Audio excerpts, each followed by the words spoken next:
Alhamdulillah Rabbil Alamin. Wassalatu wassalamu ala ashrafil anbiya wal mursalin wa ala alihi wa sahbihi ajma'in. Ashhadu an la ilaha illallah wahdahu la syarikalah wa ashhadu anna Muhammadan abduhu wa rasuluh. Allahumma salli ala Muhammad wa ala ali Muhammad. Rabbi shrah li sadri wa yassir li amri wa hlutam min lisani yafqahu qawli, amma ba'du.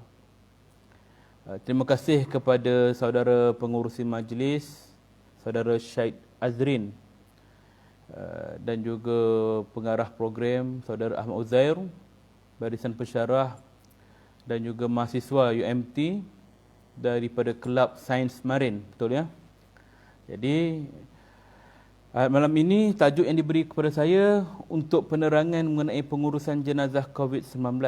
Namun di kesempatan yang ada ini, eloklah saya terangkan dahulu beberapa perkara sebab ia berkait juga dengan kematian, iaitulah panduan ringkas mengenai panduan ringkas menguruskan pesakit yang nazak dan apakah tindakan awal sejurus berlaku kematian. Sebab kalau kita bicara bab pengurusan jenazah COVID-19 saja, dia ringkas. Sebenarnya ringkas, nampak je macam padat, nampak je macam payah kan. Sebab apa? Dia pakaian PPE tu yang menyusahkan. Itu yang menyebabkan lama. Padahal pengurusan jenazah COVID-19 mudah saja. Tu biar nanti waktu kita pertengahan nanti. Sekarang baru nak warming up kan. Jadi mengenai menguruskan jenazah, panduan kita sebelum berlaku kematian. Ini banyak orang tak tahu kan. Saya dalam pengurusan jenazah 16 tahun, macam mana yang diterangkan oleh pengurusi tadi. 16 tahun tu pelbagai jenis jenazah yang telah kita jumpa, yang telah kita uruskan. Dan rata-rata dalam kalangan anak-anak, bila berlaku kematian ibu dan ayahnya sendiri, dia tak tahu nak buat apa. Ini sebab apa? Kerana kurangnya pendedahan dan kurangnya cakna untuk menggali ataupun mencari ilmu dalam bab fardu kifayah ini. Jadi saya nak terangkan seberingkas ketika mana seseorang itu, ada saya difahamkan kat sini ada yang bukan Islam juga ya, non-Muslim ke? Ya, betul ya. Jadi saya nak terangkan sedikit. Ada ya. Okey, tak apa. Kita akan buat secara santai saja. Seandainya kurang faham apa, boleh tanya, tak ada masalah ya. Baik. Seandainya seorang tu nak meninggal dunia, perkara pertama yang kita perlu ajarkan pada dia ialah kalimah la ilaha illallah. Ini bagi orang Islam, kita kena ajar dia kalimah la ilaha illallah. Sebab Nabi SAW menyebut, man akhiru kalmuhu la ilaha illallah dakhalal jannah. Barang siapa akhir kalamnya dia sempat ucap kalimah la ilaha illallah, masuklah dia ke dalam syurga. Jadi orang Islam ketika berhadapan dengan orang yang sedang nazak, kita kena ajar dia. Nanti saya nak kaitkan dengan orang yang kena COVID pula, macam mana keadaan dia. Baru kita ada kesinambungan dia. Ya. Kemudian kita ajar dia tu bukan ajar macam dalam filem, dek. Kalau kita tengok dalam filem, dalam drama Melayu, dia ajar panjang. Asyhadu an la ilaha illallah wa asyhadu anna Muhammad Rasulullah. Dia ingat orang yang semput tu boleh ikut kan. Dia semput nafas dia. Tak boleh asyhadu la ilaha illallah tu. Panjang sangat. Dia kalimah dia ringkas je. La ilaha illallah. Itu saja. Ya, kita ajar pada dia sehingga dia mampu bercakap. Seandainya dia dah ucap sekali, cukup. Tak payah paksa lagi dah. Ni kadang-kadang dah dengar sekali, disuruh lagi orang tu bercakap. Tuikan. Makna kata dia suruh orang tu paksa lagi. Cukup sekali. Sebab dia dalam keadaan dada dia sempit, tengah nazak sakit. Maka dia susah nak mengucapkan berulang kali. Dan seandainya dia dah ucap sekali la ilaha illallah, kita biarkan dia. Dan seandainya dia keluar kata-kata lain, maknanya dia sebut pula nak air, kata dia kan. Kita kena ajar sekali lagi kalimah itu, supaya itulah kalimah terakhir dia. Dan bagi yang kedua pula, jika mana kalau saya kata dia nakkan sesuatu, ada nak air ke apa ke, kita tunaikan. Apa saja hajat dia, kita tunaikan sebolehnya ya. Tapi kalau saya kata tak dapat tunaikan, kita kena terangkan pada dia. Contohnya, dia tengah nazak nak air, bagi dia air. Tapi janganlah bagi minum air macam ni, nak ambil ni air, togok kat mulut dia tu kan. Tak boleh, tak jadi. Ambil sudu, perlahan suap. Sikit-sikit, itu kaedah dia. Dengar ni ya. Besok kalau mak ayah kita depan kita nak dalam keadaan nazak ni, jangan kita menangis saja. Bantu dia.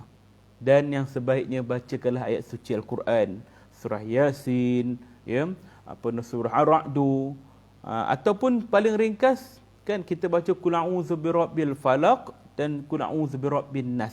Itulah doa ataupun surah yang dibaca oleh Siti Aisyah radhiyallahu anha ketika Rasulullah sallallahu alaihi wasallam nak menghadapi sakaratul maut.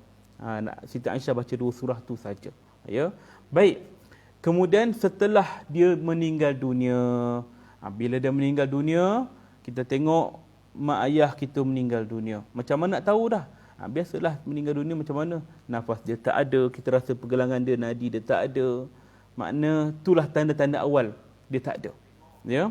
Jadi macam mana nak buat? Kita pun pertama sekali seandainya mata dia terbuka ke atas, tutupkan mata dia. Tutup. Ya. Tutup mata dia, dan kalau mata dia terbuka lagi, jangan lari kan. Terkejut dia, terbuka pula mata dia. Itu normal. Sebab apa? Ada kes, Ustaz, mak saya mata terbuka, Ustaz hidup lagi ke ni kan? Nafas tak ada, macam mana ni Ustaz? Kan? Janganlah kau takut sangat. Ya. Nafas bila seorang tu dah meninggal dunia, bila mata dah terbuka itu kerana ni segala urat kita semua dah mati, dan automatik kelopak mata ini pun akan mula mengecut dan dia tak boleh nak menutup. Dia akan terbuka sikit, tu biasa. Maka apa nak buat? Kita urutkan mata dia perlahan-lahan, kelopak mata dia urut perlahan-lahan. Ya, ambil minyak sedikit, minyak masak ke, minyak zaitun ke, kan, yang sesuai. Jangan guna minyak cak kapak pula, podeh mata mayat tu nanti kan. Urut perlahan-lahan, perlahan. Dekat kelopak mata dia, jangan letak kat biji mata dia tau. Kelopak mata ni supaya dia tertutup rapat. Dan seandainya terbuka lagi, jangan lari lagi. Tu biasa. Kita cari alat lain. Gunalah batu-batu kerikil yang kecil tepi jalan tu, kutip. Kita basuh bersih-bersih, tutup mata dia, letakkan atas mata dia. Beratkan mata dia dengan batu kerikil. Ingat, batu kerikil, jangan kalau tak jumpa batu kerikil, korang pergi ambil bata pula kan. Ni lagi copek, Ustaz tutup mana. Jangan. Kita guna kaedah yang lain. Seandainya batu kerikil tak jumpa, tak adalah kat rumah ni, tak ada pula batu-batu kecil kan. Semua batu-batu besar. Gabur poket tu. Tengok duit shilling yang besar tu, 50 sen tu kan. Letak dekat atas kelopak mata. Tutup mata dia, letak. Itu sebagai alat sahaja. Walaupun sebagian orang dalam orang Islam, ada sebagian orang kata, tak boleh Ustaz, itu budaya orang lain, budaya agama orang lain. Kita tak boleh ikut kaedah tu. Maka kita kena ingat bahawa ini adalah alat sahaja. Bukan niat kita nak meniru gaya mereka, tidak. Tapi sebagai alat sahaja nak menutup. Ini kaedah juga bagi orang non-Muslim pun, biasanya dia datang letak duit kat atas mata tu sebagai alat nak tutup mata. Ya. Baik, seandainya dah buka, dah alih dah duit tu, buka lagi mata dia. Kaedah yang keempat yang boleh kita gunakan dan biasa digunakan di hospital, guna selotip. Selotip kertas. Koyakkan sikit satu kertas tu, letak kat mata dia, tarik ke bawah. Itu dia. Tapi kaedah tu biar kaedah yang terakhir. Sebab bila mana digunakan selalu, dibimbangi, bukan selalu, jika digunakan selotip tu dibimbangi, bila kita nak buka balik, dia tersiat kulit dia tu balik. Sebab bila seorang tu dah meninggal dunia, kulit dia akan mula mati dan mula mereput, dan dia akan mudah tertanggal, tersiat. Jadi tu biar kaedah yang terakhir. Ya. Kemudian, apa nak buat? Ni, kalau gigi palsu ada, keluarkan. Ambil, letak tepi. Jangan biar mulut tu dah kejang macam ni kan, baru nak cabut susah ya. Ataupun seandainya dia pakai gigi palsu yang dah ditanam kat dalam mulut. Ada orang pakai gigi palsu kan, tanam tu. Macam mana nak buat ni? Tak boleh ni, dia dah tanam kat kursi ni Ustaz. Macam mana nak buat? Jangan sekali-kali kau pergi ambil pelayar pula kan. Cabut juga kan. Allahu Akbar, gigi betul. Salah pula kan. Jadi dalam keadaan begini tak perlu cabut. Biar. Nak macam mana? Bukan kita sengaja. Memang dah ditanam kat gigi dah tu. Ataupun yang sekarang ni orang pakai yang bosi kat gigi tu. Apa panggil tu? Braces kan, yang jaring tu kan. Biasa orang muda suka pakai kan. Kalau dia pakai, alamak ni bosi ni kena cabut ni. Tak payah pandai-pandai kalau kita tak reti. Minta screwdriver, dia cungkil macam berdarah mulut orang tu kan. Biarkan kalau tak dapat buat. Jangan dipaksa. Ya, ingat tu. Ya. Gigi palsu yang mudah tanggal saja kita keluarkan. Wa ima kalau dia pakai poliden pun boleh cungkil. Ya, kena ingat. Dan kemudian tutup hidung dia tu, lubang hidung, lubang telinga dia tu dengan sedikit kapas. Ambil kapas tu, gumpal-gumpal sikit, tutup hidung dia, tutup bahagian telinga dia. Kenapa? Untuk mengelakkan serangga-serangga kecil masuk ikut lubang tu. Kalau misal kata dia meninggal waktu malam macam ni, kita bukannya nak uruskan malam ni, nak uruskan pagi esok.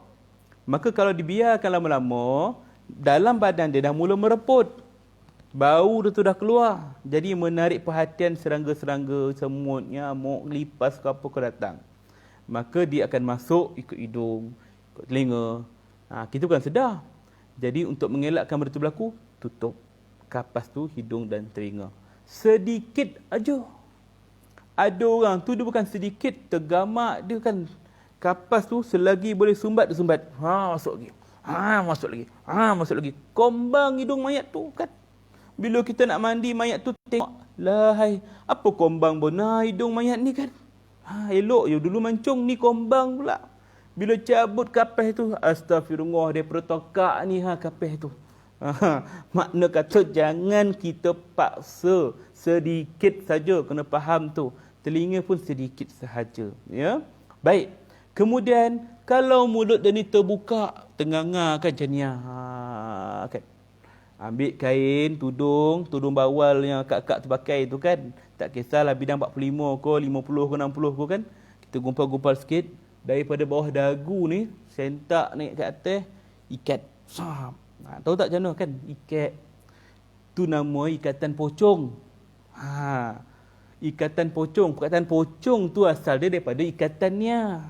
Tapi datang orang kita ni, panggilan tu pocong. Bukit Pucong, Felda Pucong, Bandar Pucong, semua nak dipucongkan. Tapi tak apalah tu nama kan. Tapi nak katakan asal pocong tu daripada mulut ni naik atas kan. Tu ikatan pocong, ya. Kemudian baju yang dipakai tu tanggalkan segera. Tanggalkan dan gantikan dengan selai, dengan kain yang mudah ditanggal. Biasanya kain batik lepas. Kain batik lepas tu macam mana? Kain batik lepas tu kain batik lah, tapi dikoyak tengah-tengah tu. Jadilah batik lepas.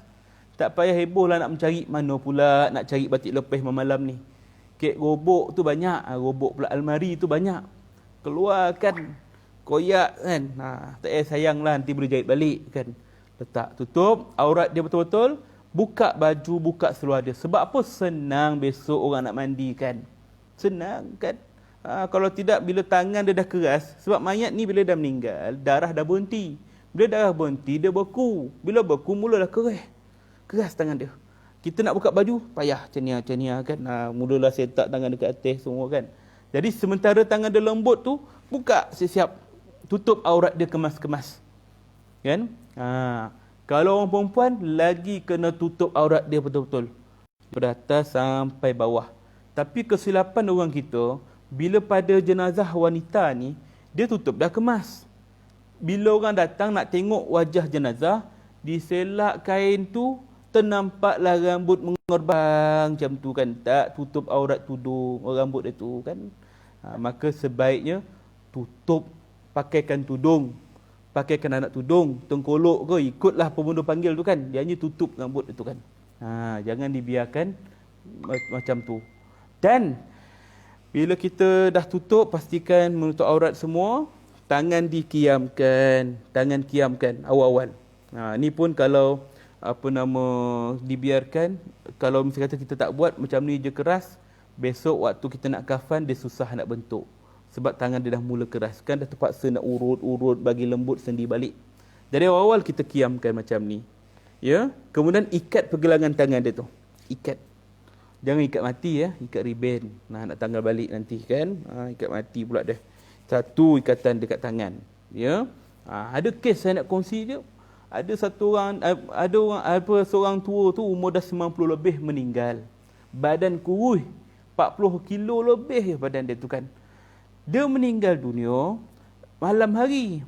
Saya dimaklumkan besok hari pukul 8 pagi tu anak dia jumpa saya, tolong Ustaz, ke rumah tu ayah dah meninggal. Saya pergi rumah dia, tengok ayah dia dah meninggal, tapi baju yang dia pakai tu baju semalam, tak dibuka lagi. Jadi bila kita nak buka, tangan dia dah keras ke bawah macam ni. Nak kiam tak boleh. Kemudian waktu saya nak mandikan jenazah tu, anak dia 4 orang besar-besar. Dah besar, kalau ayah dah umur 90, anak tentulah dah tua, 60, 70, 50 kan. 4 orang anak lelaki. Jadi saya nak mandikan jenazah tu, saya kata, minta maaf tuan, tangan ni saya tak boleh nak kiam macam ni. Tak boleh sebab dia dah keras. Jadi nanti bila nak kapan, biar je lah tangan luwih macam ni. Boleh tak kan? Saya kata terpaksa tuan. Abang dia, adik-adik dia yang besar-besar 3 orang setuju. Adik bongsu dia yang keempat, adik bongsu dia tu seorang tu tak setuju. Mana boleh Ustaz, kata dia. Ini arwah ayah kami, kata dia. Jadi kami nak sempurna, biar tangan dia kiam macam ni. Saya kata tak boleh tuan, saya bukan tak boleh urut dia, saya boleh urut, tapi dia ni kecil, tulang dia ni rapuh, saya takut patah. Saya kata, tak apa Ustaz, biar saya buat. Dia kata, dia dogil nak buat juga. Biarlah dia nak buat. Dia pun ambil minyak, dia lumur kat tangan ayah dia ni. Tersekat-sekat ke suara? Clear ke? Okey yang kata tersekat-sekat tu line dia tu yang rosak. Okey Ini pakai streaming cantik punya ni. Baik. Bila kita nak kiam, dia kiam ke tangan tu. Saya kata, bang, kalau tak boleh jangan paksa. Boleh, kata dia kan. Dia try. Sekali tap, terdengar bunyi kuat. Tangan ayah dia tiba-tiba longgar macam ni kan. Terkejut semua orang. Masalahnya semua orang pandang saya. Apa salah aku pula? Kau yang buat kan. Saya kata. Macam seolah-olah menuduh kita pula kan. Saya tengok muka masing-masing merah padam. Muka budak yang buat, anak dia yang bongsu tu yang buat, muka pucat. Lagi pucat daripada muka arwah ayah dia. Menggelotar tangan macam ni kan. Abang dia kata, Ustaz, apa bunyi tadi tu? Patah ke? Kata dia. Saya pun pandang muka masing-masing, saya pandang muka adik dia tu, saya fikir apa aku nak jawab ni kan. Segala hukum fik, usul fik, kawaid fik, semua keluar apa. Benda mudarat besar, mudarat kecil, semua lah kan. Apa nak aku cakap ni? Abang dia kata, Ustaz, patah ke tu? Saya pun pandang, saya pun kata, sabar bang, tak patah. InsyaAllah tak patah. Habis bunyi tadi tu apa dia? Kan dia tanya saya lagi. Saya pun jawab, sebenarnya bang, biasalah kadang-kadang otot kita ni, dia lenguh, kita letupkan, prap, bunyi dia, prap. Itu bunyi otot, dia kata. Lepas tu saya kata, agak harap-harap dia boleh terimalah jawapan saya tu.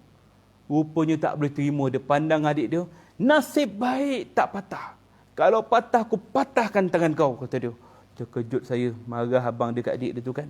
Dalam hati kecil saya kata, nasib baik aku tipu. Memang patah pun, tu dia kan. Sampai sekarang dia tak tahu kisah sebenar. Tapi kalau dia tengok live ni, kalau dia ada lah kan, mampulah Den kan. Tapi nak katakan bahawa, kalau tak boleh, biarkan ya. Tu makna kata cerita ni nak beritahu, kita kena kiamkan seawal dia meninggal dunia. Jangan dibiar lambat ya. Kemudian lutut dia tu. Ikat kedua lutut dia tu dengan ikatan riben, dan ikatan terakhir ialah 2 ibu jari kaki. Ibu jari kaki tu. Biar dia kaki dulu tegak macam tu. Faham kan? Jadi ikatan tangan, lutut dan 2 ibu jari kaki supaya dia lurus. Tutup dengan kain. Kemudian ambil satu barang sederhana berat. Apa sederhana berat? Biasa orang guna gunting, tahu tak? Letak kat atas perut. Pernah nampak tak kan? Orang letak gunting, orang tua-tua kan? Dia tak ada maksud lain dah. Tujuan dia hanya untuk mengelakkan perut si mati kembung. Kenapa boleh jadi kembung? Sebab perut kita ni satu ruang yang kosong. Kalau makan masuk pun dia akan sumbat kat perut ni, kan? Jadi, bila kita dah meninggal dunia, udara mudah masuk kat rongga-rongga ni. Tapi dia tak boleh keluar. Tak ada tekanan untuk keluar balik. maka udara tu akan tersumbat dalam perut. Perut mula kombong. Kalau tak ditahan, maka dia akan membesar. Jika orang datang, akan mendatangkan fitnah pula. Apa guna perut tu kombong tu kan? Dulu tak ada perut macam tu dah. Orang pula lain cakap, kau tak ingat kemarin dia makan apa? Itulah balasan dia. Kan mengundang fitnah orang. Jadi untuk mengelakkan perut kembung, dia angkat gunting, letaklah atas perut, menahan daripada perut tu naik. Persoalan dia kenapa gunting? Tak ada masalah lain. Sebab orang-orang yang menguruskan jenazah, bila dia nak guntingkan kapan, dia tanya tuan rumah, dek, ada gunting tak dek? Tu dekat atas perut mak tu. Senang dia capai. Itu saja. Tak ada maksud lain, ya. Maknanya kat sini, kalau tak guna gunting pun tak apa. Kau nak guna telefon, letak kat atas perut mayat pun boleh. Kau nak guna cawan, letak atas perut mayat pun boleh. Nak guna remote control, remote aircon ke boleh. Tapi biarlah yang logik. Jangan diangkat laptop ni pula letak atas perut mayat. Kerana logik, ya. Baik. Kemudian, dia akan letakkan wangi-wangian. Kalau belah kampung, dia ada bakar apa? Kemenyan. Kan? Berasap-asap, kemenyan. Kan? Kita yang baru hidup hari ni, tengok orang tua bakar-bakar kemenyan ni, kita kata apa? Ini tak lain tak bukan ni syirik ni. Nak bagi makan jin ni kan. Sudah-sudah yuk kita mensyirikkan orang lama. Tujuan orang lama dia bakar kemenyan sebab itu je alat yang dia ada. Nak mewangikan suasana supaya menutup aib busuk si mati tadi, bau badan tadi. Jadi dibakar kemenyan. Ya, mentang-mentanglah zaman kita ni moden, tak payah nak bakar-bakar dah. Gantung kat dinding tu 10 minit sekali berbunyi. Psst, MB Pure. Kan? Tak payah bakar-bakar. Kita action kata orang lama buat syirik. Entah-entah lagi 30 tahun akan datang, ada lagi teknik yang lagi canggih, orang akan datang pun kata kita buat syirik. Apa tah gantung-gantung ni? Kan? Padan muka kan. Maknanya ikut zaman, ya. Baik. Itu yang saya cerita tu ialah pertama tentang keadaan ketika mana kita berhadapan dengan orang yang baru meninggal dunia, ya. Baik, perkara yang ketiga saya nak sentuh. Tadi yang pertama tadi ketika nazak. Yang kedua ketika baru meninggal dunia. Dan yang ketiga ialah dokumentasi. Bab ni banyak orang tak tahu. Ya, dokumentasi ni, dek. Tuan-tuan semua, saudara-saudari semua, kakak-kakak, abang-abang yang menonton ni kena ambil maklum. Bila berlaku kematian, kita perlu dapatkan pengesahan daripada pihak yang berautoriti. Pihak doktor, pasukan perubatan, apa sahaja yang autoriti. Macam mana? Pergilah telefon doktor kalau kita kenal siapa. Kalau tak tahu, mudah saja. Telefon 999. Minta dia datang ke rumah untuk memeriksa keadaan arwah ni. Ada lagi ke tidak. Jadi dia datang naik ambulan. Biasalah. Paramedik datang, dia bawa lah dia punya tekanan darah, apa semua, cek, nadi semua. Kalau confirm orang ni dah meninggal, dia akan keluarkan satu surat pengesahan kematian. Itu dia, surat pengesahan kematian. Macam mana nak buat apa? Surat pengesahan dia. Okey, bila dapat surat tu, barulah kita pergi ke balai polis berdekatan. Balai polis berdekatan. Janganlah pergi balai polis luar bandar pula, jauh-jauh, yang berdekatan. Buat laporan polis. Dan pastikan jangan lupa bawa dokumen IC kita. IC kita kena bawa lah. Ya, sebab kalau kita nak buat laporan, tak buat IC, macam mana orang nak buat laporan? Yang kedua, IC si mati. Kena bawa juga. Dan yang ketiga, ni rekod pengesahan kematian tadi. Kena bawa. Dan yang keempat, rekod perubatan dia kalau ada. Kalau misalnya kata dia ni memang ada asma, dia ni memang ada gout, dia ni memang ada sakit jantung, dia ni memang ada darah tinggi. Apa saja segala macam penyakit yang ada rekod hospital, bawa. Itu hujah kita. Pergi ke hospital, pergi ke balai polis, encik, saya nak buat laporan. Ayah saya baru meninggal dunia. Polis akan tanya, siapa yang sahkan kematian? Dia akan tanya. Tadi paramedik dah datang, ini surat dia pengesahan kematian. Maka dia tengok, betul lah ni. Ya. Kalau tak ada, kita terus pergi balai polis. Siapa yang sahkan kematian? Tanya polis. Saya. Cik kerja apa? Saya tukang kebun je. Siapa kita nak sahkan? Maknanya dia mesti pegawai perubatan. Tak boleh suka-suka hati kita nak sahkan. Okey. pegawai perurutan dah sahkan. Awak dengan si mati siapa? Dia ayah saya. Bukti, ni IC saya, ni IC arwah. Dia tengok nama lebih kurang, okey betul. Arwah ni sakit apa? Dia ada sakit jantung, ni laporan perubatan dia.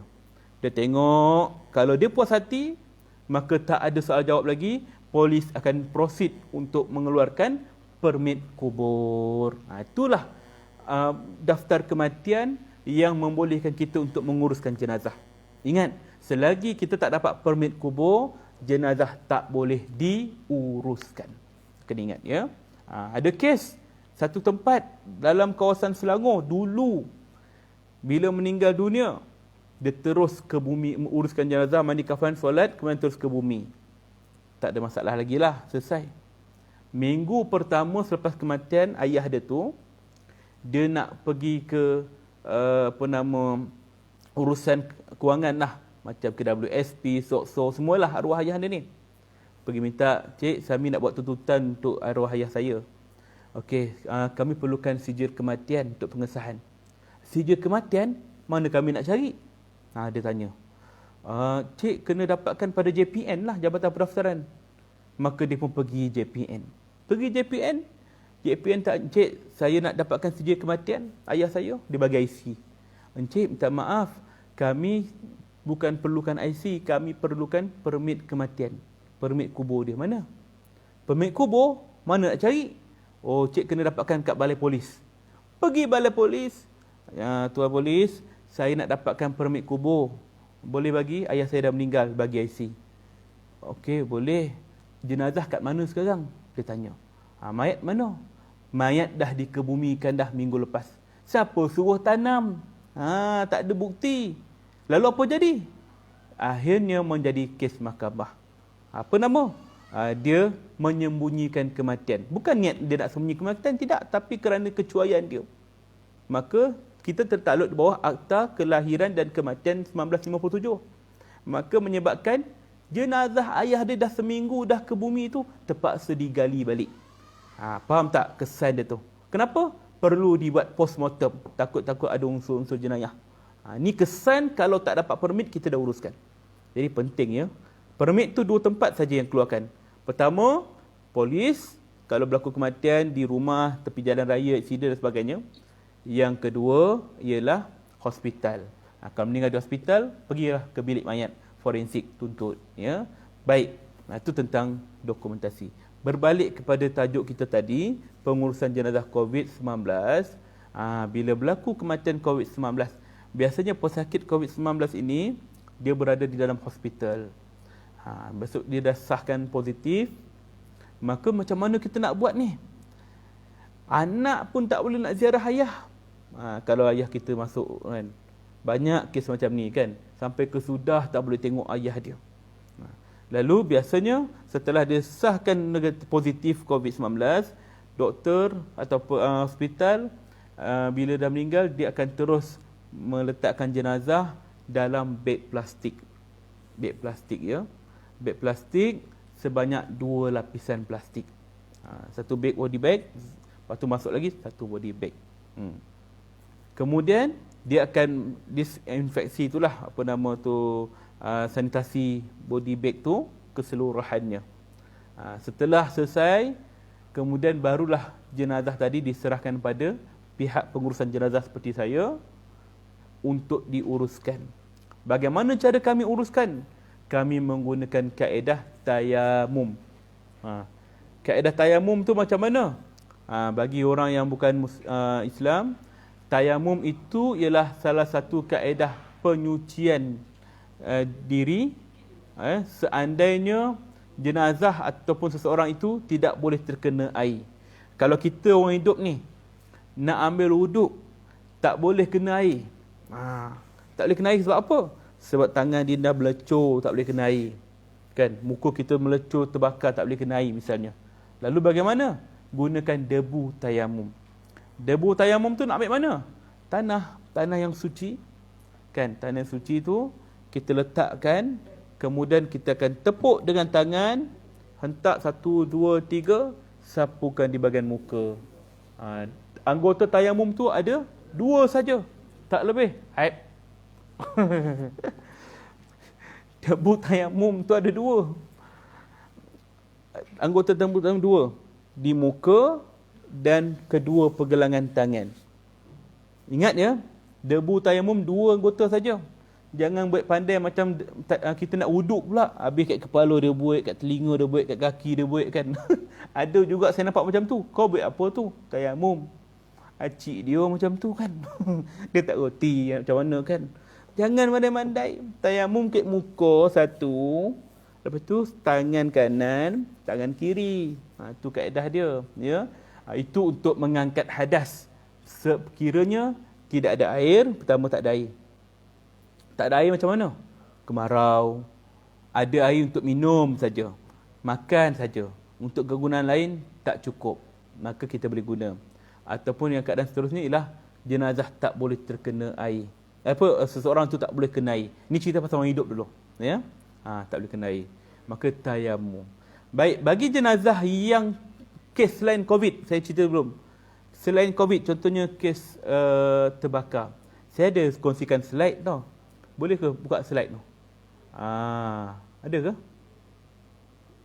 Untuk kita tunjukkan gambar-gambar. Sebab ni kan penerangan tentang jenazah kritikal. Ke macam mana? Mana saya tengok? Ada buat slide ke? Kejap Ustaz, saya cuba agensi ni. Okey, tak apa. Saya teruskan dulu. Okey. Jenazah terbakar contohnya. Jenazah terbakar, bila dia kena air, maka kulitnya akan jatuh. Maka kita akan ambil tayamum, sapukan di muka dia sekali. Sapukan di tangan dia, kanan dan kiri. Contoh jenazah terbakar, kes yang pernah berlaku tahun 2017. Kebakaran Ittifaqiyah. Ingat lagi tak? Ya, 23 orang yang mati terbakar. Saya di antara orang yang menguruskan jenazah anak-anak yang kecil yang tak berdosa tu. Sedih, sayu kan. Jadi bila dia meninggal, dia terbakar bukan ada rupa lagi, tak ada. Ni muka kepala dia ni pun tinggal separuh je. Separuh. Kan? Tangan dah tak ada, rentung habis dah jadi debu dah. Tinggal ni je. Bahu je. Jadi macam mana nak buat? Kita tayamumkan di bahagian yang boleh capai saja. Muka sikit, tangan dekat bahu dia ni, kanan dan kiri. Itu kaedah dia. Selesai, terus kafan. Terus kafan macam biasa. Kemudian solat dan ke bumi. Jadi bagi jenazah COVID-19, kita dah balut dia. Ya, mengikut nasihat KKM dan Jawatan Kuasa Fatwa Kebangsaan, kita tak boleh sentuh dia langsung. Cuit pun tak boleh. Kan? Dengan pakaian macam naik ke bulan. Nanti dalam gambar tu tengoklah nanti kan. Jadi jenazah soalan tadi kan. Jadi jenazah COVID-19 kena tayamum? Yes, kena tayamum. Sebab atas nasihat KKM. Soalan dia tanya kena tayamum ke? Ya, itulah kaedah dia. Sebab jenazah dia tak boleh kena air. Bukan tak boleh kena air.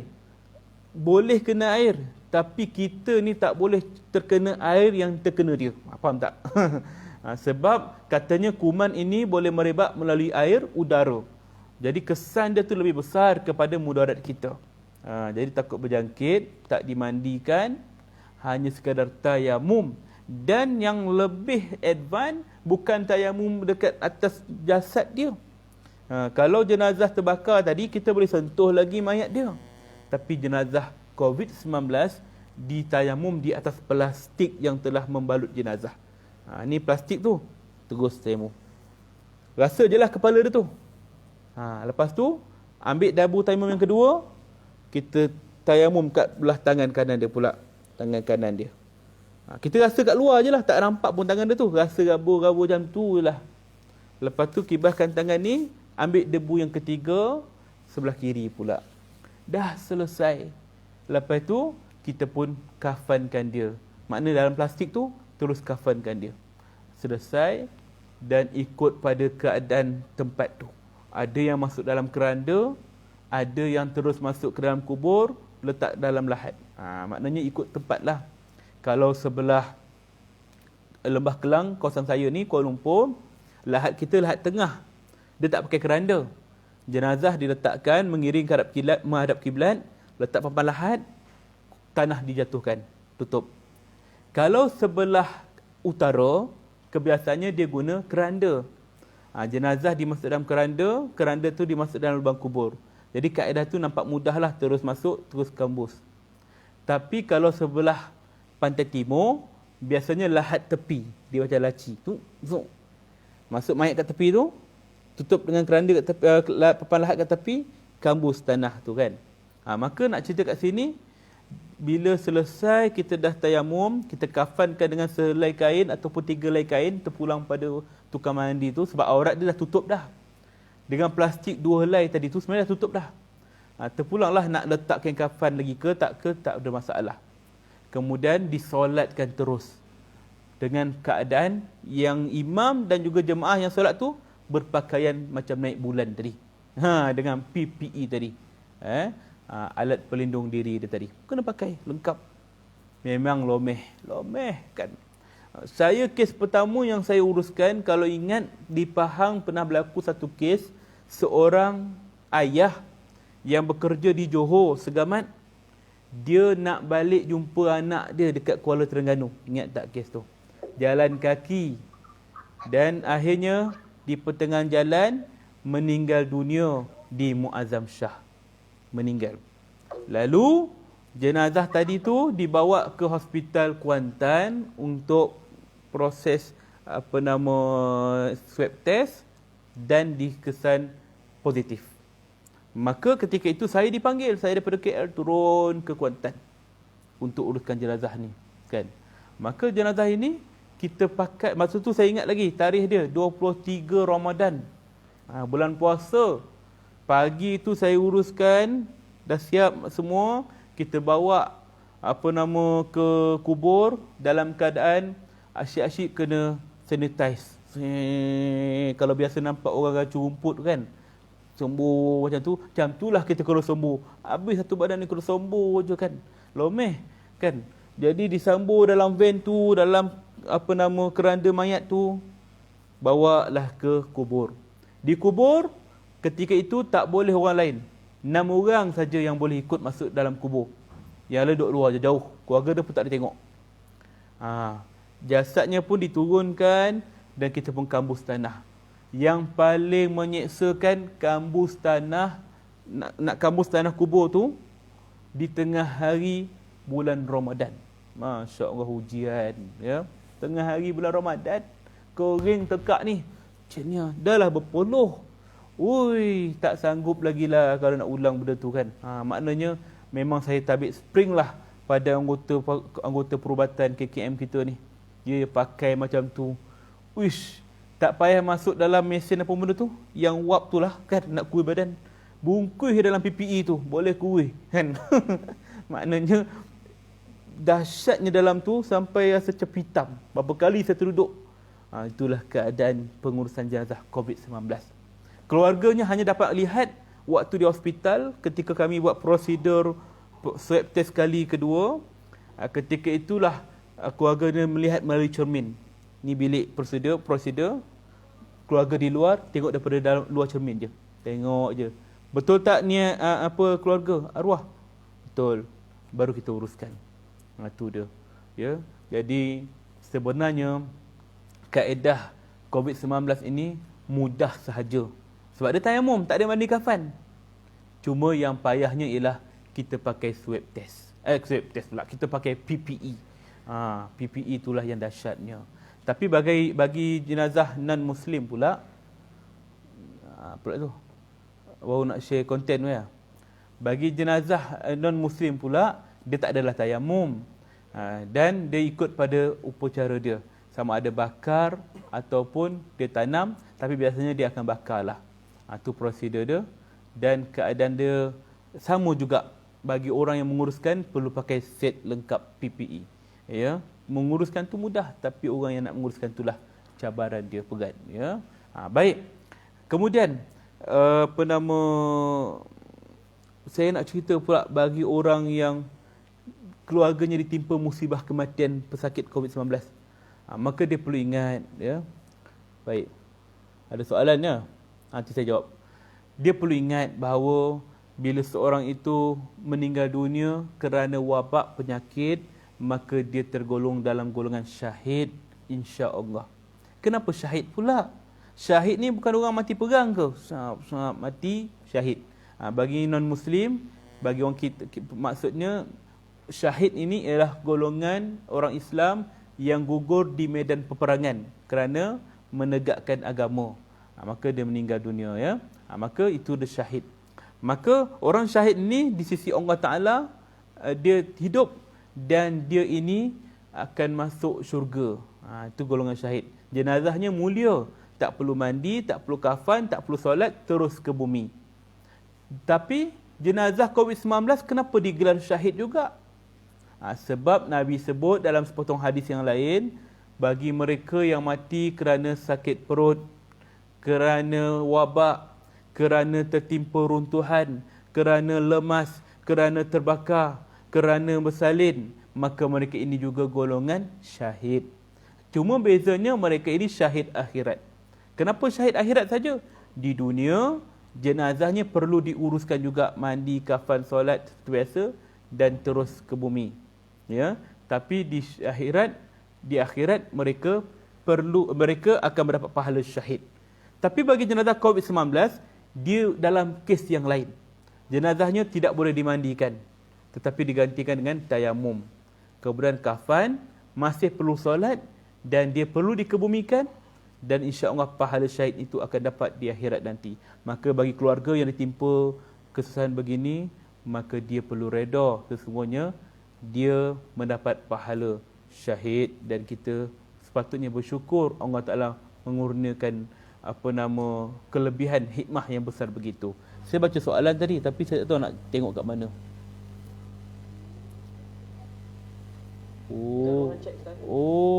Chat dia keluar sekejap macam tu je. Baik. Tak tahu tapi AJK kami ada kumpulkan soalan. Kami akan bagi dekat Ustaz. Cantik. Okey, baik. Ni sampai pukul apa bercakap ni? Sampai pukul 10.30 boleh Ustaz? Weh, lambat lagi. Boleh. Tapi kalau ada soalan nak tanya, boleh terus tanya. Okey. Baik, ni saya... Yang slide tu Ustaz kata mana satu yang slide ni ke Ustaz satu lagi Ustaz? Ini pun boleh lah. Boleh. Okey. Ni dia. Saya tunjuk gambar-gambar. Dia jangan risau ya. Alamak, malam ni tak boleh tidur malam lah. Jangan risau ya. Saya nak bagi penerangan. Okey, kita tengok satu. Pengurusan jenazah COVID-19. Inilah pakaian dia. Nampak macam naik ke bulan kan. Ui, bungkus kat plastik. Ni semua berpuluh habis dah ni kan. Tengok mayat tu letak dalam plastik. Inilah keadaan dia. Okey, cuba tengok next. Gambar lagi. Saya boleh tekan next ke? Tak boleh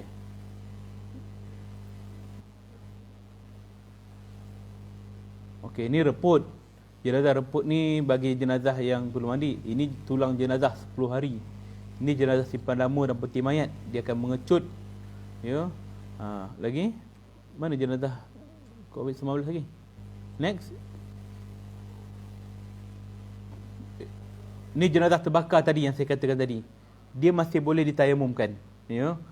Ini jenazah pesakit lama terlantar di atas katil. Baik, saya nak tengok gambar COVID tadi, yang atas tadi. Ada gambar pesakit COVID-19. Boleh naik atas?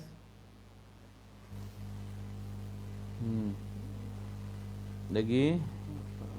Baik, lagi. Naik atas lagi. Ni pakaian dia. Pengurusan jenazah COVID-19. Inilah prosedur dia.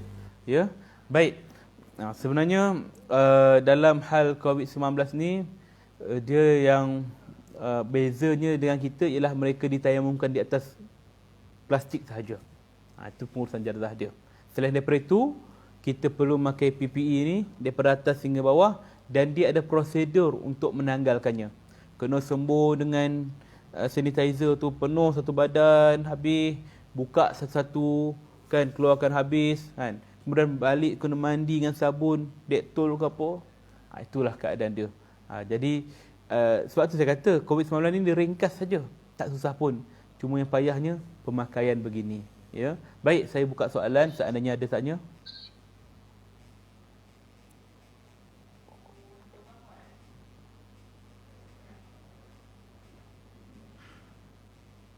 untuk jenazah non-Muslim, macam mana uruskan jenazahnya? Dia sama. Orang yang menguruskan jenazah COVID-19, dia kena pakai PPE lengkap, walaupun dia bukan non-Muslim. Tapi biasanya jenazahnya itu akan dibakar. Dia akan masuk cremation. Ini biasalah bagi mereka, jenazah setelah selesai melalui upacara keagamaan, mereka terus bakar. Cuma bezanya, kalau jenazah normal bagi non-Muslim, mereka akan bersihkan, mereka akan pakaikan pakaian cantik yang comel, kemudian mereka akan make up mayat tu, mereka akan embalming dulu. Embalming tu ialah proses pengawitan mayat, supaya mayat ni boleh tahan lama. Kemudian mereka pakai baju, make upkan cantik-cantik, dia letak kat chapel. Chapel tu gereja kecil lah biasanya. Ya. Jadi setelah 7 hari barulah jenazah tadi dibakar. Dibakar sampai jadi debu. Debu tadi akan dimasuk di dalam urn pasu dah tadi. Kemudian diserahkan pada keluarga. Ini kaedah jenazah yang normal bagi non-Muslim. Tapi bagi jenazah COVID-19 non-Muslim, mereka hanya perlu setelah selesai pihak hospital masukkan jenazah dalam body bag seperti mana yang tadi, terus dibawa ke tempat cremation, tempat pembakaran, terus dibakar. Dia tak ada melalui proses make up ke apa, tak ada dah. Embalming ke tak ada dah. Ya, itulah dia. Soalan lagi?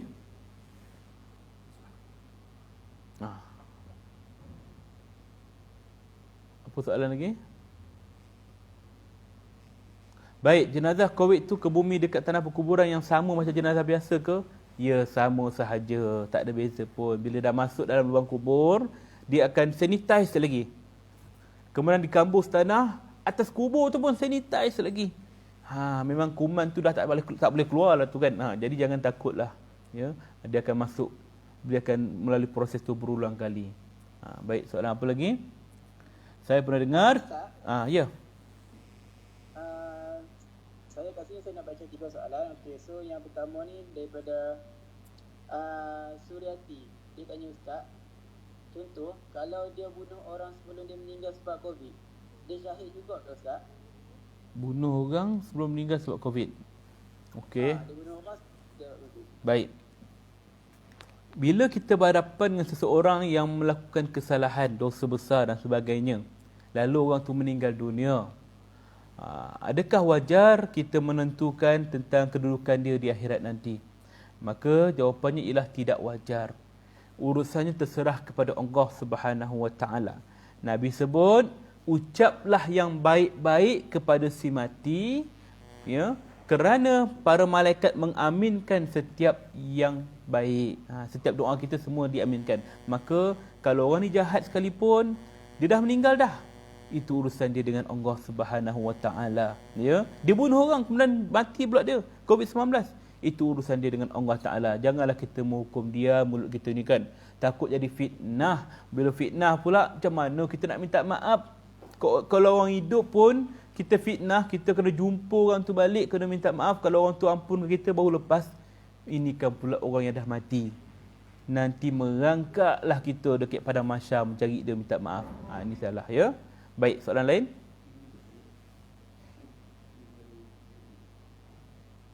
Okay, ada lagi Ustaz, dia cakap, dia kata macam mana kalau jenazah tu kena buat Iceland extension? Benda tu eyelash extension. Saya boleh tahu Ustaz. Eyeshadow. Yang ni perempuan, eyeshadow lah. Boleh saya jawab? Eyelash extension ni dia memanjangkan bulu mata yang sedia ada. Oh, letak gam tu lah. Dia panjangkan yang bukan yang letak. Yang letak tu boleh cabut. Habis? Dia maksudnya dia ubah ciptaan lah. Maksudnya dia tambah yang original. Oh, boleh macam-macam teknologi sekarang Ingatkan wayar jadi extension. Bulu mata pun boleh extension. Okey. Jadi kalau jenazah tu pakai benda tu, tukang mandi boleh cabut, dia cabutlah. Tap. Tapi kalau dia cabut terkeluar sekali dengan kulit mata dia tu, tak payah cabut kan. Sentak sekali dah hilang togel mata dia, tak ada bulu mata kan. Kan bubuk rupa tu. Biar je lah. Kita hanya sekadar lalukan air saja kat tempat tu. Ya. Okey, baik lagi. Ustaz, ada yang tanya tadi yang kita mandikan jenazah COVID ni dengan alkohol, betul ke? Baik. Sebenarnya awal-awal sebelum ada kematian, memang kita akan uruskan jenazah ikut bukan alkohol, klorok. Dia cecair sodium nitrit. Apa benda tah bahasa dia? Natio. Nama dia lah bahasa singkatan dia. Jadi cecair itu biasanya klorok lah kita guna. Ini kaedah yang sama dalam pengurusan jenazah kritikal, HIV, AIDS, Ebola, malaria dan sebagainya. Maka kerana sebelum tu kita tak tahu betapa dahsyatnya COVID-19 ini merebak, maka disarankan guna perkara begitu. Ambil klorok, simbah atas mayat tu, peluntur tadilah. Barulah kita mandikan dia. Namun setelah diketahui risikonya lebih besar sehingga boleh merebak melalui air dan udara, maka Jawatankuasa Fatwa Kebangsaan menetapkan kaedahnya hanya sekadar tayamum di atas plastik mayat saja. Maka tidak ada alkohol dan sebagainya. Melainkan alkohol yang dikatakan itu ialah alkohol yang sanitizer tadi tu. Nak disanitize pada kafan yang balut jenazah tadi. Itu sahaja. Wallahu alam. Lagi? Ustaz, ni dia soalan ni dia campur sikit. Cakap ada bacaan talqin tak untuk jenazah COVID-19? Dan ada tanya Ustaz, kan kalau jenazah biasa kena cabut gigi pasu, kalau jenazah COVID-19 macam mana dengan gigi pasu dia?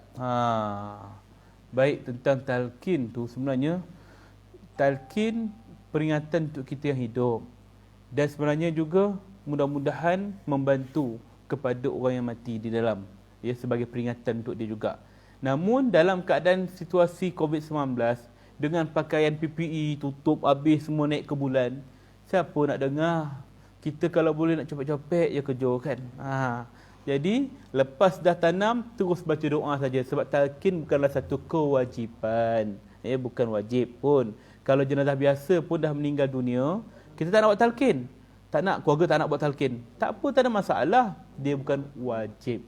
Sebab yang wajib dalam rukun jenazah ialah kebumikan sahaja jenazah. Kemudian selesai. Tapi kalau nak buat untuk bacaan doa, talqin, dipersilakan. Ya, tapi untuk jenazah COVID tidak perlu kerana keadaan tidak sesuai. Soalan kedua dia tadi, kalau dia pakai gigi palsu, kalau orang yang biasa, jenazah biasa boleh cabut. Tapi COVID-19 macam mana? Dah sentuh pun tak boleh. Macam mana nak cungkil gigi itu kan? Biar je. Bahkan pakaian yang dipakainya pun kita tidak keluarkan pada badan mayat. Dibungkus sekali dengan plastik tadi. Dia pakai baju yang tu, bungkus terus dengan plastik. Itu yang berlaku pada jenazah-jenazah COVID yang sebelum ini. Tak ada buka pakaian. Pakaian dipakai itu masuk dalam plastik terus dengan mayat, kemudian terus di tayamum, terus di kafan, selesai. Itu keadaan dia. Ya, lagi? Okey Ustaz, ada orang tanya, bila jenazah dimasukkan dalam kubur, plastik itu akan dibuka tak? Kalau jenazah COVID-19 tak buka, dia letak terus mengiring menghadap kiblat, kemudian terus tutup dengan papan lahat dan terus kambus. Tak ada buka-buka wajah dah. Sebab tujuan membuka wajah jenazah menghadap ke arah kiblat, kita buka tali dia. Kan kalau jenazah biasa kita dah letakkan, contohnya ini jenazah, dia akan mengiring menghadap kiblat, kan. Maka kita disunatkan untuk mencabut tali-tali dia tadi tu. Kenapa? Kerana jenazah itu bukan tali kapan tu bukanlah perkara yang wajib. Ya, sekadar untuk mengelakkan kain kapan terbuka ketika kita nak bawa jenazah daripada rumah ke kubur, maka perlu ikat. Dalam kubur dia akan dilonggarkan, bahagian muka dia akan dibuka dan dia akan cium dinding tanah. Itu sebagai satu penghormatan kepada si mati bahawa kita ini semua diciptakan daripada tanah dan kembali menjadi tanah. Maka di situ bagi jenazah yang normal. Tapi kalau jenazah COVID-19 tidak perlu kerana risikonya tu tinggi. Bahkan tengok sentuh pun tak perlu lagi. Wallahu alam.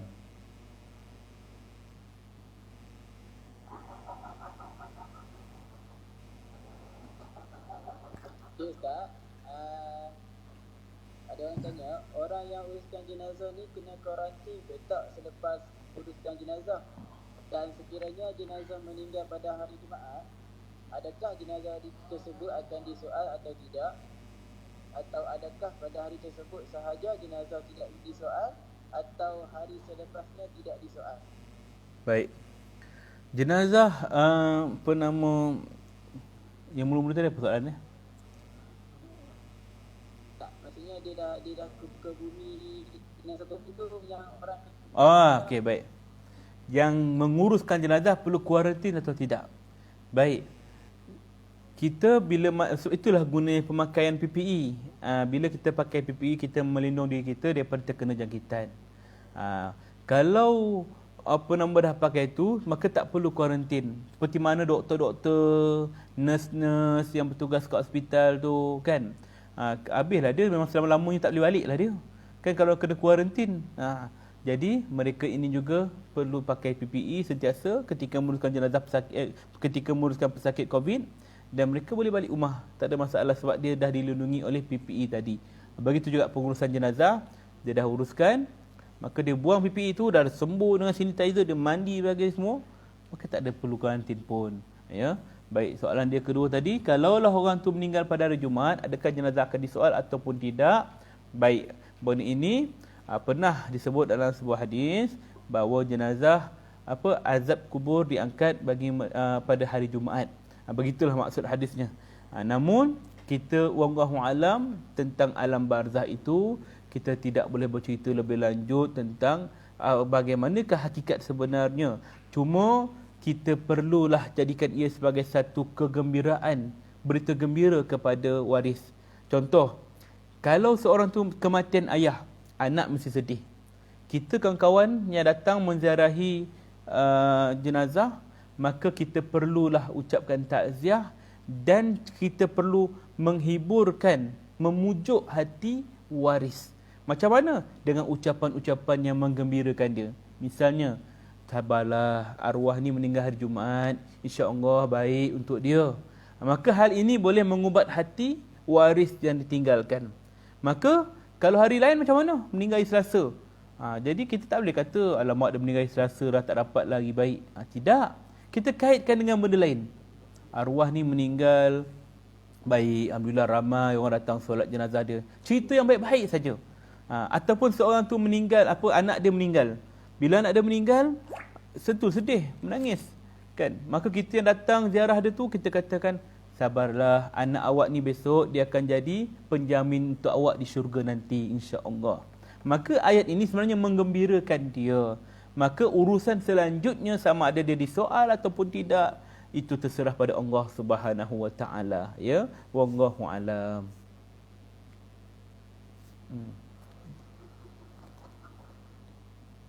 Okey Ustaz. Berkenaan amalan menziarahi kubur, iaitu bercakap dengan jenazah, bercerita dan sebagainya, apa pandangan Ustaz? Baik. Pernah berlaku di zaman Rasulullah SAW, ketika seseorang itu, ketika Rasulullah melalui kawasan kubur, tiba-tiba Nabi SAW bercakap, wahai ahli kubur, wahai si fulan, ketahuilah, ya, sungguhnya mati itu adalah benar, memasuki ke liang kubur itu benar, soalan munkar dan nakir itu benar, bangkit setelah mati dihiburkan di padang mahsyar itu benar, timbangan neraca al-mizan itu benar, titian siratul mustaqim itu benar, siksa neraka, nikmat syurga, semuanya benar, dan hari kiamat tetap akan berlaku tanpa syak dan ragu lagi. Maka Nabi SAW berkata-kata demikian sehingga sahabat yang lain pun hairan. Ya Rasulullah, engkau berkata-kata pada si mati, engkau bercakap dengan jenazah. Jawab Nabi SAW, sesungguhnya jenazah ataupun ahli kubur, dia mendengar suara orang yang di atas, tetapi mereka tidak boleh menjawab saja.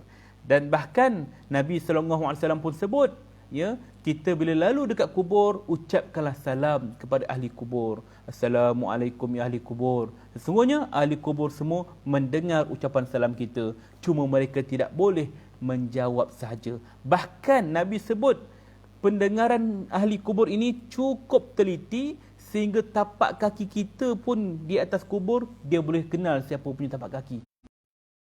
Kan.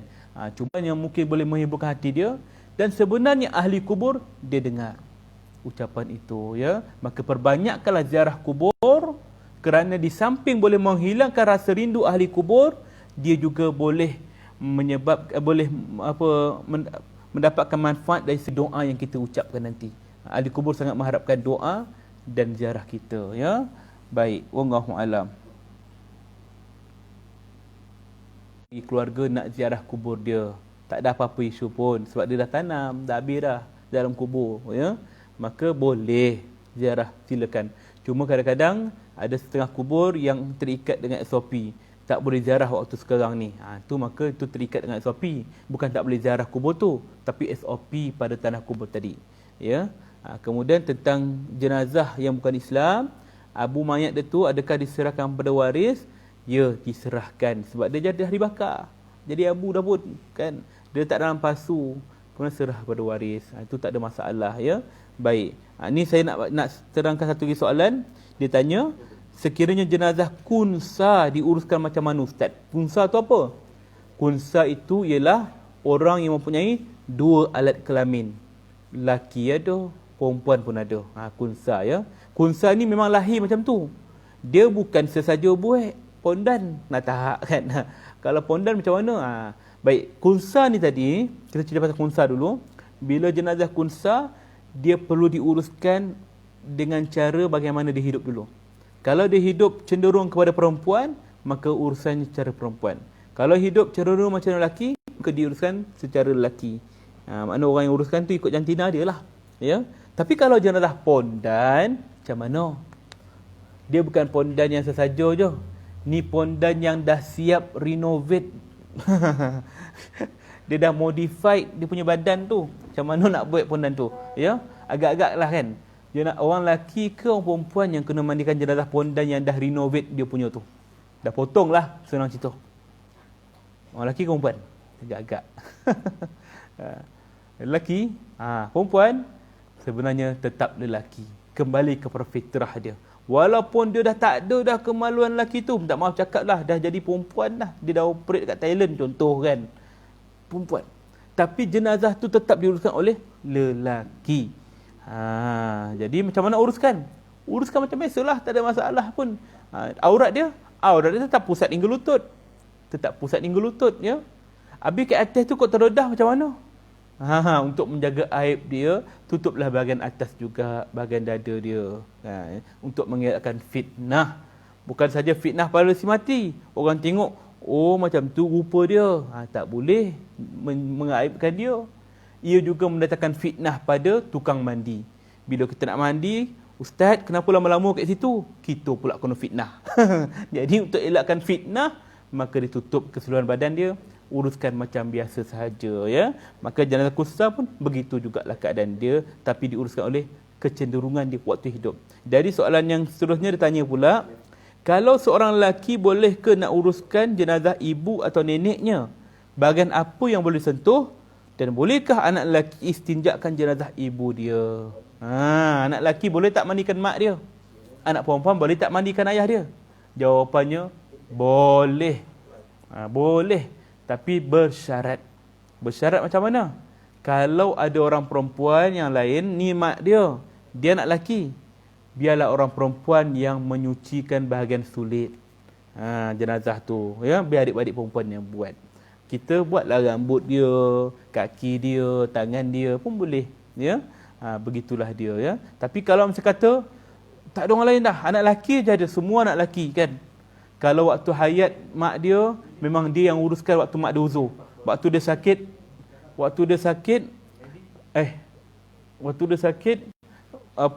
memang dia yang cebok jenazah, memang dia cebok mak dia waktu sakit dan sebagainya, kan. Maka tidak mengapa, dia boleh cebok juga waktu mak dia dah mati, ya.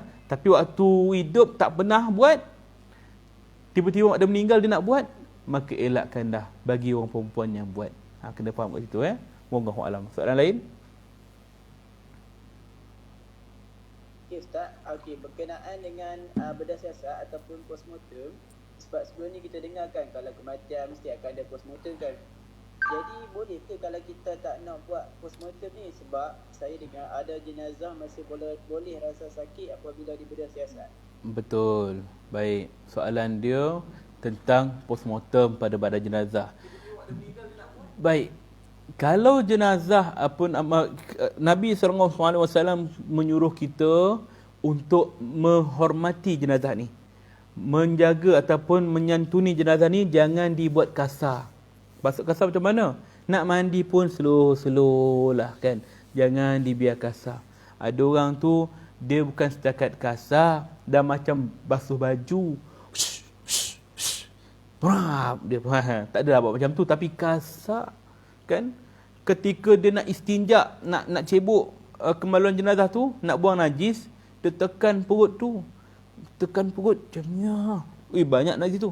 Banyak ah. Dan macam roti canai dibuat Jangan buat macam tu. Seksa mayat tu. Disuruh kepada kita urut perlahan-lahan, bukan dibuat macam roti canai. Kan tak payah seksa mayat. Sebab apa? Mayat tu dia baru merasai detik sakaratul maut. Detik nyawanya disentak keluar. Roh kita ketika berpisah dengan jasad badan kita ini, dia sakit sangat seumpama satu batang kayu yang berduri masuk ke dalam mulut kita sampai ke tekak, sampai ke jantung, limpa, kemudian disentak keluar sekali jantung kita. Itulah antara gambaran sakitnya sakaratul maut. Bahkan ada yang kata seolah-olah kulit kita ni disiat satu persatu. Itulah gambaran sakit sakaratul maut. Maka Nabi suruh perlahan-lahanlah dalam menguruskan jenazah. Berbalik kepada soalan tadi, bagaimana dengan postmortem pula? Maka dalam bab postmortem tadi ni, bedah siasat, adakah jenazah tadi sakit? Jawapannya ialah, ya, jenazah tetap akan merasai sakit. Lalu kenapa kita perlu menyakiti badan jenazah? Maka jawapannya ialah kerana kemaslahatan yang lain. Maknanya perlunya kerana untuk kesan yang panjang. Contoh, kalau seorang itu tidak diketahui kematian dia, dia ni mati sebab apa tak tahu. Jadi untuk mengenal pasti punca kematian perlu postmortem, kerana untuk mengelakkan tuntutan akan datang.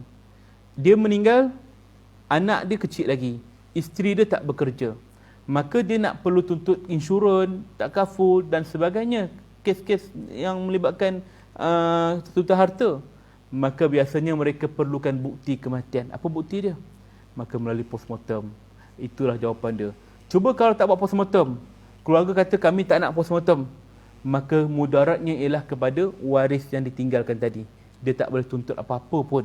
Sebab apa? Tak tahu punca kematian. Maknanya benda ini berkait dengan tuntutan yang melibatkan waris yang ditinggalkan. Dan juga hak juga kepada si mati. Contohnya dia mati dibunuh, kan? Maka perlu postmortem. Kenapa? Kerana kita nakkan keadilan untuk dia. Di mahkamah mereka memerlukan hujah dan juga bukti. Bukti bagaimana? Si mati ini meninggal sebab apa? Maka yang akan menjawab ialah pegawai-pegawai perubatan forensik. Saya telah melalui bedah siasat mendapati si mati ini mati kerana lehernya dijerut. Maka inilah memberi keadilan kepada si mati tadi. Maka hukum postmortem mengikut muzakarah fatwa kebangsaan mengatakan ia harus bagi keadaan-keadaan tertentu. Soalan dia tadi, sakit ke tidak? Tetap sakit, ya. Wallahu alam. Lagi? Okey Ustaz, saya pernah hadiri kursus pengurusan jenazah dan ada berlaku sedikit perbincangan pada program tersebut. Okey, jadi ada orang kata memandikan jenazah tidak boleh lihat kemaluan jenazah dan ada yang kata boleh lihat kemaluan. Apakah pandangan Ustaz? Baik. Saya bagi contoh lain. Seorang Tok Mudim, Tok Mudim. Sunat yang nyunatkan orang tu lah, kan? Tok Mudim yang sunatkan orang ni. Apakah hukum Tok Mudim melihat kemaluan orang lain? Hukum dia. Hukumnya ialah haram. Haram. Habis macam mana nak sunat? Haram sebab kalau dia saja-saja nak tengok. Kau dah sunat ke belum? Tengok kejap. Ngintai kan. Maka haram lah tiba-tiba nak tengok orang punya. Kan aurat orang. Tapi time dia nak sunatkan orang tu, kenalah tengok, kenalah pegang. Kalau tak tengok, berangkat ke hospital besar. Kan? Kena faham kat situ. Maka ia adalah atas keperluan. Demikian juga pada tukang mandi mayat. Ketika dia nak mandikan jenazah, dia perlu tengok tak apa keperluan dia. Keperluan dia ialah untuk melihat seandainya ada luka ke, seandainya ada najis ke yang masih ada di bahagian kemaluan, maka dia perlu pastikan. Boleh tengok, intai tengok kejap. Oh, ada najis lagi. Boleh. Tapi tidak boleh bila mana sengaja. Tengok kejap, intai. Oh, macam tu. Itu tak boleh. Haram hukumnya, ya. Semuanya bergantung pada nawaitu dia, niat dia, ya. Wallahu alam. Ada lagi? Macam mana nak uruskan jenazah kemalangan yang sudah hancur digilis dan bagaimana dengan tebusannya? Dan seterusnya, kalau jenazah yang COVID itu bukan non-Muslim, yang kebumi dia tu diuruskan oleh orang non-Muslim juga ataupun orang Muslim? Baik. Kalaulah dia mati digilis, mati accident tengah jalan, lepas tu kena gilis, hancur, lebur, berkecai badan dia, ya, ataupun kena gilis kereta api sampai tak nampak basat badan dia. Macam mana nak buat? Maka pihak hospital, pihak forensik, dia akan mengumpul cebisan daging dan apa semua yang ada tu, organ-organ tu dikumpulkan. Ya, maka bagi pada tukang mandi mayat, maka kita perlulah membersihkan satu persatu. Nah, ambillah daging dia, bersihkan, letak ke atas kain kafan. Kain kafan tu dibentang kain putih 3 helai, tu 2-3 helai, dia letak plastik. Maka daging ataupun anggota badan yang dah hancur tu kita bersihkan dengan air, dengan sabun ke apa, letak. Bersih, letak. Kemudian dibungkuslah dia macam sup bunjut Arabi. Maksudnya macam itulah. Dibungkus, itulah dia jasad dia. Kita nak bentuk sesuatu tak boleh dah. Tu je lah keadaan dia, dah hancur gilis. Maka jenazah yang dah dibunjutkan tadi tu disolatkan dalam keadaan begitu dan terus dikebumikan. Macam itulah keadaan dia. Bagi jenazah bukan Islam COVID-19, maka siapakah yang menguruskan jenazahnya? Dia seperti biasalah. Ya, kalau orang Islam, tentulah orang Islam yang uruskan.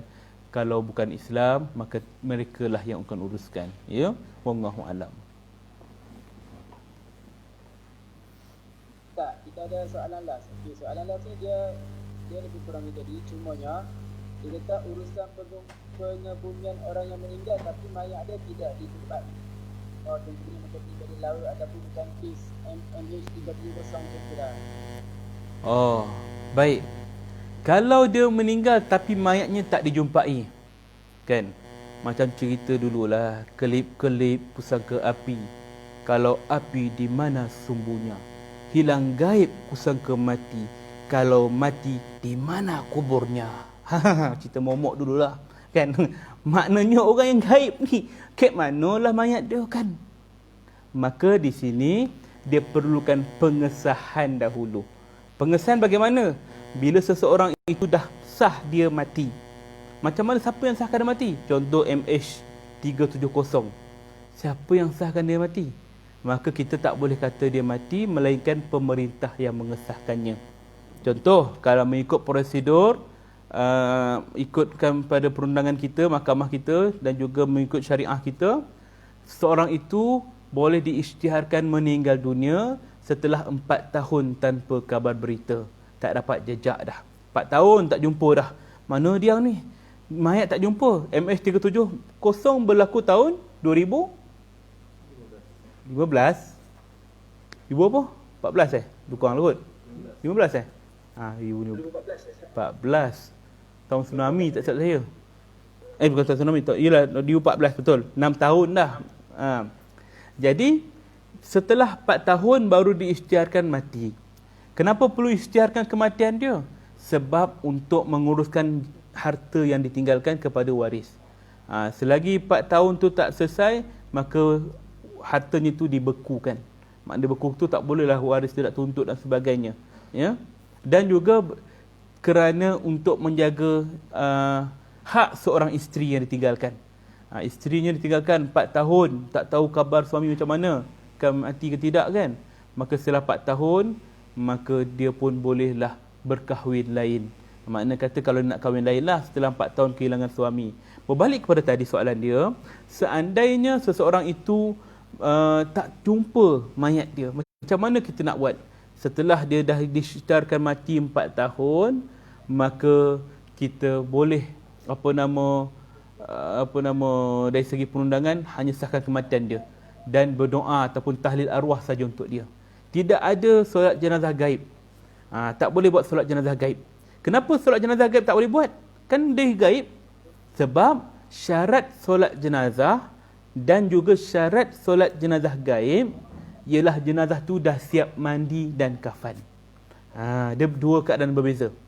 Contoh, kalau seorang itu MH370 dah meninggal, dah sahkan kematian, kita tak boleh solat jenazah gaib ke atasnya kerana kita tak tahu dia dah mandi ke kafan ke belum.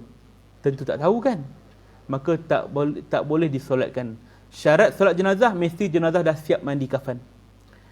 Solat jenazah gaib hanya berlaku pada jenazah yang kita tahu dia wujud dan dia diuruskan.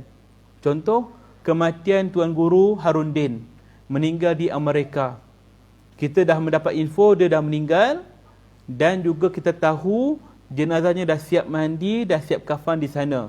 Maka bila maklumat tu sampai pada kita, maka bolehlah kita solatkan jenazah gaib untuk dia. Boleh kat situ, ya. Tapi kalau tak tahu jumpa dia dah mandi kafan ke belum, tidak boleh solat jenazah gaib. Itu untuk kes MH70 itu, ya. Wallahu alam. Ada lagi soalan? Rasanya dah sampai itu Ustaz sebab kita ada untuk sesi seterusnya. Oh, dah ada dah. Baik. Saya tengok pun ada soalan-soalan lain yang mungkin tak dibaca ataupun mungkin saya terpandang, maka seandainya ada boleh tengok, boleh bertanya melalui Facebook saya. Sama ada melalui Facebook Skuad Pengurusan Jenazah Malaysia ataupun melalui Facebook saya sendiri, Facebook page Ustaz Rafi Zainal Undertaker. Jangan main. Kan, bukan Undertaker wrestling ya. Undertaker tu yang menguruskan mayat. Ya, Ustaz Rafi Zainal Undertaker. Nak tanya soalan, insya-Allah saya akan jawab kat situ ya. Wallahu a'lam bisawab. Okey, saya serahkan pada tadi. Dengan ini, majlis mengucapkan jugaan terima kasih di atas perkongsian yang semestinya bermanfaat buat para hadirin sekalian. Sesungguhnya tiada ilmu yang tidak bermanfaat baik kepada individu sama ada ilmu tersebut digunakan atau disebarkan kepada orang lain. Terima kasih sekali lagi saya ucapkan kepada Ustaz dan harapkan para hadirin juga berkata kerana sebentar lagi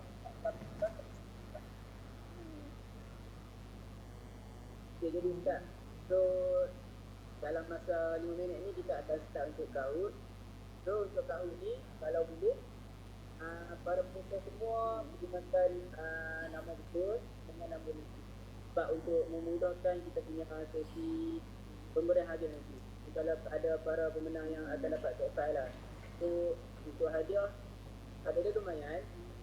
So hadiah ni Okey, bertutup. untuk para peserta semua. InsyaAllah untuk Facebook dan IG, insyaAllah sekarang itu pertemuan kita.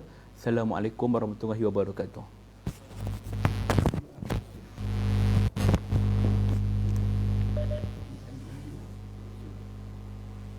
Sekejap ya, kita tengah tunggu daripada pihak penganjur untuk eventkan kita punya kahut.